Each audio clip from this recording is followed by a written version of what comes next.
Hello! Welcome to my Minecraft Hardcore Survival series. In previous episodes, I got full diamond armor and totems of undying. I established villager trading and enchanting. I beat Ender Dragon and got Elytra. And finally, I built this nice house. But I don't want to stop there. Today, I want to make an XP farm, upgrade to Netherite, so without further ado, let's start. Please check out my previous videos if you haven't seen them, so you can find out a little bit more about this world. And feel free to comment down below if you have any suggestions. I live on a quite small jungle island, and I quite love it, but one night it got really close to get completely destroyed. I didn't sleep for a while, so one night I got Thunderstorm. It hit my island couple of times, and it started fire. All the trees and my builds were in danger, and also all my animals. I needed to act fast. Luckily, I successfully stopped it, but it got me a little bit scared, so I made sure to install a couple of lightning rods everywhere. The lightning was stressful, and I needed to cool down a little bit. And fishing is perfect for that, especially if you get valuable loot. Very nice, if you ask me. Many of my items still needed an upgrade, but unfortunately I didn't have much luck with my enchanted table, so I needed to make my own Efficiency 5 librarian, who also happened to have Efficiency 3 book. How ironic, still useful. The most complicated part for me was to upgrade my sword. I actually wanted to have two swords, one with smite and another with sharpness. Smite 5 sword is the best sword if you want to deal with undead mobs, zombies, skeletons and especially wizard skeletons, while sharpness 5 is just good overall. But I didn't have enough levels to upgrade my sword, so I decided to do a raid. In previous episodes, I made a very simple raid farm, but I only did level 1 raid. This time I would go for level 5 raid, so I made sure to kill 5 pillager captains, the dudes with flags. Good that I found pillager outpost. It was quite easy to do and start a raid. Since it was level 5, it would take a little bit longer. While killing the bad guys, I was also doing some enchanting by combining books in the anvil. This way I wouldn't lose too much XP, but honestly it wasn't going as fast as I wanted. I think it's time I do some sorts of XP farm. By the way, I got really sidetracked. I honestly don't know how, but Evoker has spawned some vexes. They started to attack me and I couldn't really defend. I was in the box underground and they were hiding in the walls. I made sure to get rid of Evoker so it doesn't spawn even more vexes, but I already had a couple to deal with. One of the way to deal with vexes is to put them in the boat, but using sweeping sword is quite dumb. I destroyed the boat, so other vexes started to attack me even more. Look at my hearts in the corner. They are going down. At this point I really panicked and ran away, but... Oh no, I died. I would have died if I didn't have this totem of undying. It's quite convenient that this farm has provided me with totems of undying, so I had to use one. Fortunately, I didn't die today, so I can still live in this hardcore world. But on the other hand, I lost my hero of the village effect, so I had no other choice but to start building some sort of XP farm. I decided to go for this very simple mob grinder. Honestly, I have no idea whose design it is, but it's genius. It has platforms where the mobs will spawn that leads to tunnels with water. Mobs go there because of trapdoors and fall down 22 blocks, so they are just one punch away from dying. This is not the most efficient mob farm, but I had a reason to do that. I built it in a river biome and later you will see why. After AFKing for a very short time, approximately 100 blocks above, I was quite disappointed with my drops. It was very few mobs and very few levels. I decided to modify this farm a little bit. You see, by putting this portal to the nether, all the mobs that fall down will immediately teleport to the nether and be removed from the mob cap in the overworld. So even more mobs can spawn and produce more and more mobs that I can easily kill afterwards. I built a corresponding portal on the Nether Roof. In my opinion, it's much more convenient, and made sure that my platform is a spacious platform and decent size collection system. This farm will produce for me plenty of gunpowder, bones, arrows, bones, and couple of additional things, like armor from zombies and skeletons. I put the water to direct all the mobs into the portal, but this farm needed better upgrade. I went for an adventure to find and breed turtles, so I could get their turtle eggs. Also, I found this nice icy biome, and I couldn't resist getting some ice. I didn't need it just yet, but maybe in the future I need it, so of course I took it. Finally, turtle eggs were ready for collection. Remember to use silk touch when you collect turtle eggs. Then, if you breed them later, they will consider their new location as their home. Also, I found this nice looking village. And some beehives.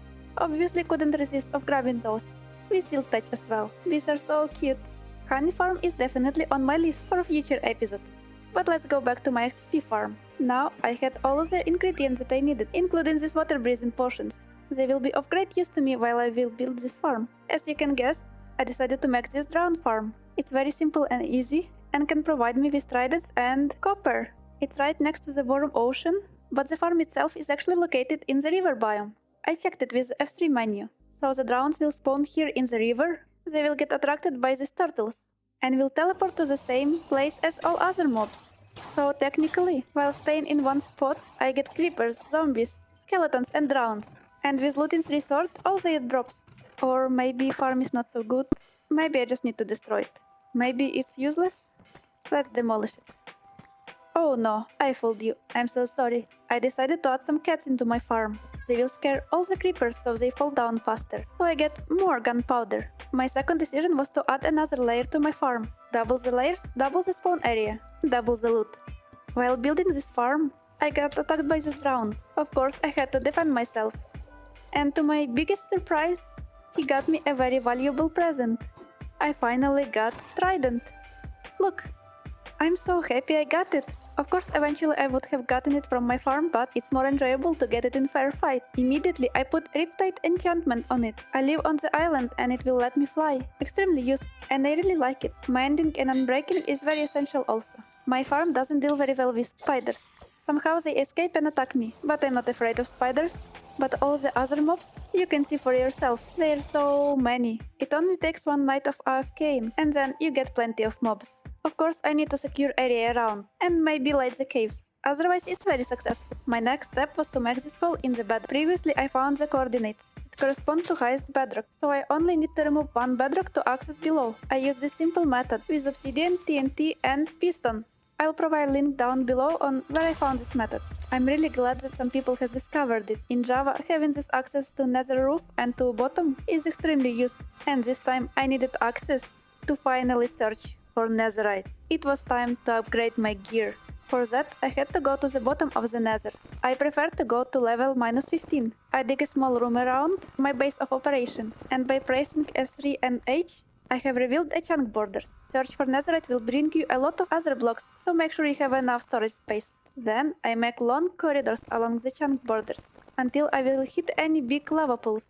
And also I brought with me about 1.5 stacks of TNT, for some explosive power. Since I didn't have too much TNT, I made sure to space them, about 2-3 blocks apart. It's good enough to cause a chain reaction. You can activate TNT with flint and steel, or in my case, flame bow. And of course, cool guys don't look at the explosions. And Netherite will make me even more cool. So without waiting for too long, I proceeded to check the results. And immediately I found this cinnamon bun, or how game calls it, ancient debris. Now I'm finally ready for a real upgrade. Getting Netherite is a great achievement in the game, and it makes armor and your tools so much better. Unfortunately, you need 4 debris for 1 ingot, so it's quite a lengthy process. Ancient debris are quite rare, and you need certain amount of luck and persistence to get enough. Sometimes my chain of TNT would break, but it's not a problem with this flame bow. And it would give me some time to deal with ancient debris and lava. Also, I would collect all the gold that I could find and some of the quartz. But ancient debris is a real catch. And I was quite lucky, as sometimes I would find 2 or even 3 debris next to each other. Sometimes it was just one, but each one counts. For some reason I forgot to grab fire resistance. But it wasn't a problem, I could deal very easily with all the lava. But I should remember next time. It's much more easier with fire resistance potions, so you don't need to worry about any lava falling on your head. After a while my corridor got pretty big, but it was revealing more and more ancient debris. The only limit right now was amount of TNTs that I had, and this time I brought with me around 100 TNTs. I think it's enough to get a couple of Netherite ingots, but probably not enough for all of my tools. So certainly it's not my last trip to the Nether in terms of Netherite hunting. Maybe I need to make much better creeper farm, to have even more gunpowder, to make more TNT, to get even more Netherite. I saw some people trying to make Netherite beacons, but I'm not sure if I'm brave enough for that. So I think I'm pretty much done for today. Of course, after grabbing all the pieces I have found, and make sure to dig a little bit around. Maybe some of them are hidden. Also, it's pretty easy to miss it in the darkness of Nether. So make sure to have your brightness up to actually see something, or use lava to light it up. After using 100 TNT, I found 16 ancient debris that I would smelt in a blast furnace, mix it with some gold, and turn all the scraps to 4 Netherite ingot. Maybe it's not so impressive, but I think it's very good result. It's not gonna be enough for all of my gear, so I had to make a tough choice. First, I chose Silk Touch pickaxe for longer durability. Second, these boots with feather falling. Of course, they need more upgrades, but they're still good. Then my pants and my helmet. I didn't do my chestplate because I never wear it, because I always wear elytra. It's so good to finally wear Netherite armor. Now I feel even more secure, and I believe I can last in this hardcore world a little bit longer. Now I believe that next step in my hardcore world will be to get a beacon. For that, I will need to fight wither skeletons in the Nether, get their skulls, and finally beat the wither. That's my plans for the next episode. Thank you so much for watching, and don't forget to check my previous videos. And if you have any suggestions or feedback, I will be really glad to hear that from you. Goodbye for now. See you!